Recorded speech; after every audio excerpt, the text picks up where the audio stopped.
சாமி, இது கதரம்பட்டி கிராமம், புதுக்காலனி, அம்மன் முத்துமாரியம்மன் ஆலயம். புதுசாக கட்டை இருப்பது. இடம் இல்லாததுக்கு இடம் வாங்கி அம்மாவுக்கு ஆலயம் கட்டப்படி இருக்கிறது. உங்களால் முடிஞ்ச உதவி இந்த அம்மாளுக்கு உங்களால் முடிஞ்சு காணிக்க கொடுக்க வேணும்.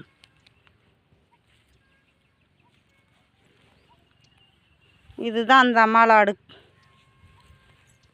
இடம். புதுசாக வாங்கிக்குது. கருங்கல் தள்ளிட்டுக்குது பாரு, ஜஸ்ட்டு தள்ளிட்டுக்குது. உங்களால் முடிஞ்ச உதவி இந்த நோட்டீஸில் இருக்கும் ஃபோன் நம்பருக்கு ஃபோன் பண்ணி உங்களால் முடிஞ்சது 10 ரூபானா கூட உங்களால் முடிஞ்ச உதவி செய்யணும்.